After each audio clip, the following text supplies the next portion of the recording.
Now, I know this is a stupid question, but have you ever wanted to be a giant robot that did nothing but smash and destroy things, up to and including entire cities? Of course, you know this is my lifelong dream. I plan to become a robot one day and smash things. This is VRobot, and the whole premise of the game is that driverless cars and robots have taken over the world, leaving no place for humanity. So they have no jobs. They have, I guess they have no jobs. I don't really think that would be a particularly big problem, but I guess it is. Mainly because I think that I see a future where there's probably going to be a need for actual universal income for everybody.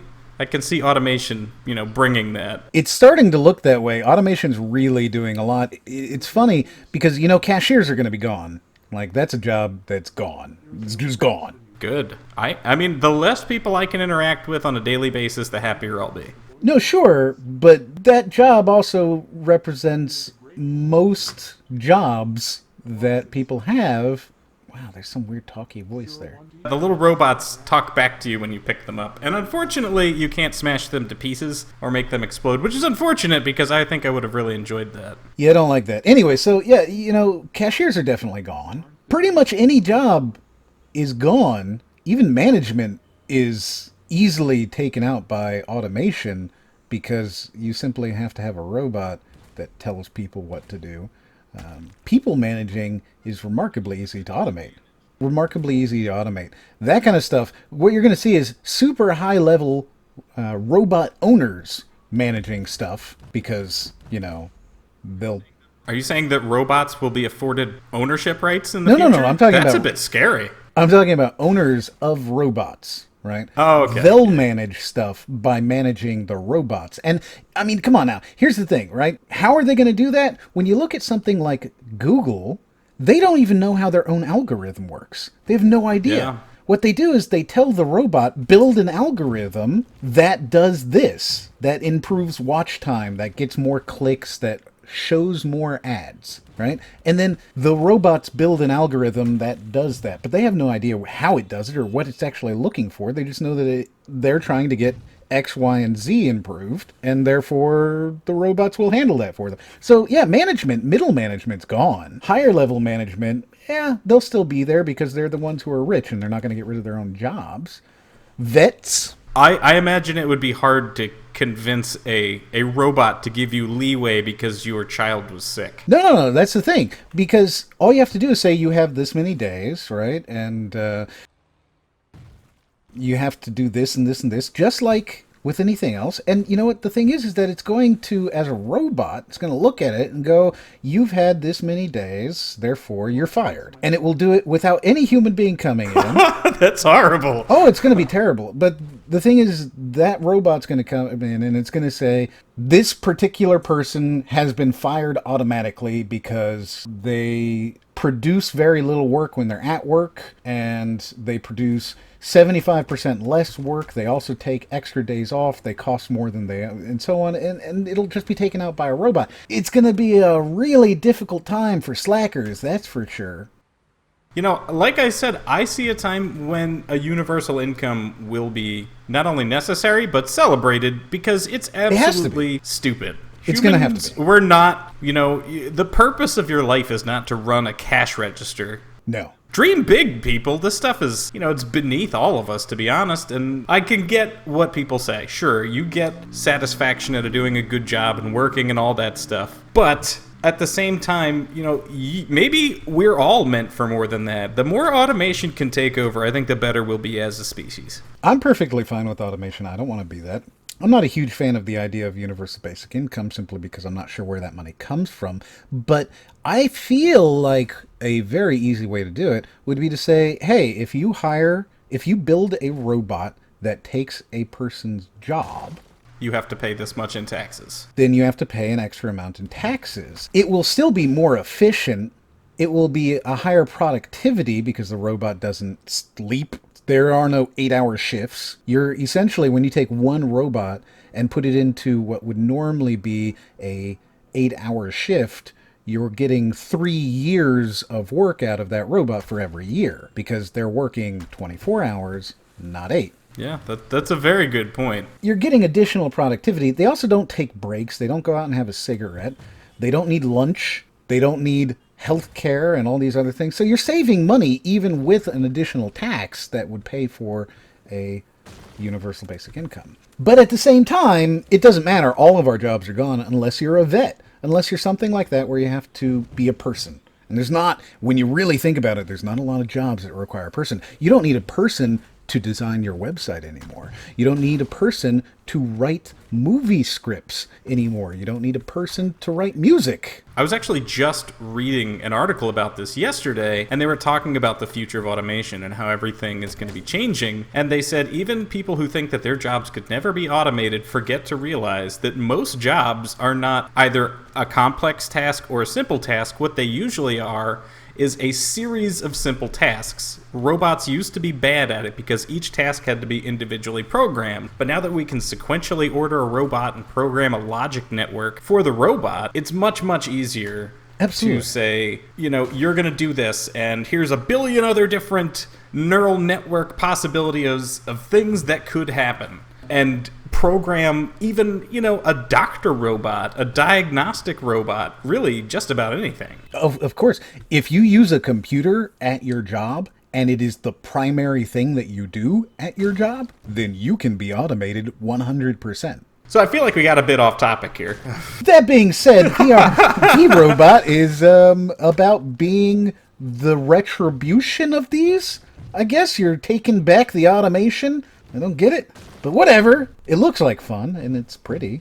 I will say that it was certainly a game. I think that it needs quite a bit more polish to it. The game looked okay enough, but I feel like some of the interactions were a bit lackluster, specifically when you couldn't pick up the cars, there wasn't a lot of destruction, you couldn't throw them into stuff and they would explode. What I really wanted to do is pick up a light pole or something and use it to golf all of these, little robots around. That would have been fun. It does look like you can't kill the robots, that's true.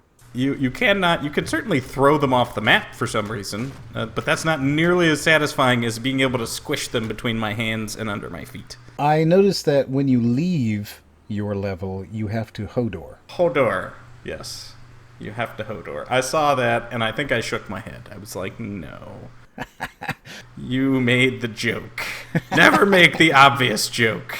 I don't know. It looks like fun. It looks like a cool little game. I mean, who hasn't wanted to be Godzilla and go through a city, destroying Mrixrt? Seems like fun.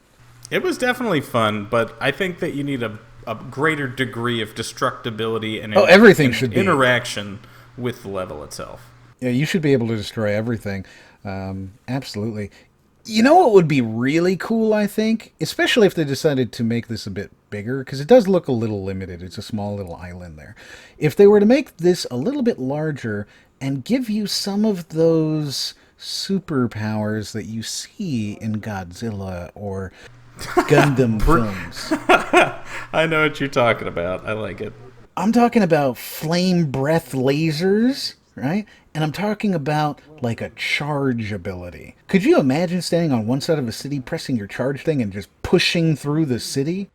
That would be fun. Watching it explode everywhere? Oh, that'd be great. Absolutely. Now, there are some bigger levels. There are absolutely bigger levels within this game. I played a couple of them, and I had a pretty good time playing them, but there definitely needs to be a lot more interaction. More things should blow up. Blowing up is good. Yep. I'm always happy to have things explode. I got some questions about why they designed this giant robot to destroy the city, especially since I can't specifically kill the robots. True. That's the thing. You got to be able to kill the robots. Look, you've already made them robots. That means that if you kill them, you won't be censored in Germany. It's okay. Let us kill them. Also, I just had another thought of something I'd really like. A power fist. So you can shoot it off and it shoot explodes? your fist off. Yeah, absolutely. Oh, man, that'd be cool. Make this the most badass Gundam Godzilla game, and then put in multiplayer. This must happen. Do this. This is what I want. So we've got some goals for you, Dev. So I think that this game is pretty okay as it stands. Not the most impressive thing I've seen yet, but also not the worst. Maybe do a lot more polishing on this, get it up to snuff, and you could have a really great game on your hands here. Just make everything blow up. I also found that the audioscape had a lot of dead space in it. And I think you need to fill that somehow. Yes. Perhaps with some thumping beats and explosions. Also, I want to be able to destroy the overpass. That's a good point. Overpasses are somehow benefiting the robots, I guess. It's important to me that I'm able to destroy it. I know why they did it. I really do. I get it. Because they made a level, and then they put stuff that was destructible on the level, and I get that. But if you're going to give me the opportunity to do it, you should just let me really blow things up. And flame breath, power fists, and charging abilities would be good for all of that. The more that you give me to blow stuff up, the more stuff I'm going to blow up. I think that seems fair to say. That does seem fair. It looks cool to me. I get that you didn't find it to be the best thing in the world, but I look at this and I go, man, I'm really excited for the possibilities. Also, I really am not sure why there are so many fireworks factories in this city. They're not. I think that's just, like, once a building starts glowing green, and it can be any building, it only glows for a certain amount of time, it blinks, and you have to get over there and punch it, and then it turns into this gigantic explosion. Right, they're fireworks factories, obviously, and I'm not sure why they decided to have so many fireworks factories in the city of robots. I do like the idea of you having to fight against the superhero there. I think that's kind of neat. I like the idea of being a villain. Like, let me be a villain. I love games that make me a villain. Overlord? Oh man, that's great. Dungeon Master? Great. Evil Genius is one of my favorite games of all time, and I wish to God there was an Evil Genius 2, or that the game wasn't just such spaghetti code that nobody can do mods for it and update it. This is a very, very rambly video. I don't feel like I'm talking about this game very much at all. But I think people got our point, though. It looks interesting. I would play it. Just, I want more blowy-uppy, explosion-y, not so nice to robot-iness. I want to be feared. You make a valid point, sir. Look, I'm not asking for much, all right? I just want people to fear me. Specifically robots. Yes. I mean, whatever lie you have to say, I know they're people. I know I'm murdering and massacring lots of people. But if you want to call them robots for your German censorship, I'm okay with that. Carmageddon did it and they got away with it for years. So I'm okay with it. The point is, I just really want to be the bad guy. I want to be such a bad guy. I want to destroy cities. And I really, really, really would love to know that I am the best at destroying cities with my power fist. You want to be the best bad guy possible. I really do. If you're going to do it, you should do it. Let me know in the comments what you think. Would you like to be the best bad guy, or would you like to be the worst good guy? Both options are acceptable in this particular case. No other options are, however. If you like it, like it. If you don't like it, don't like it. Don't forget to subscribe. Check out the Patreon. Always know that we have our contests going on. You can see those in the description. And as always, we'll see you on the next one.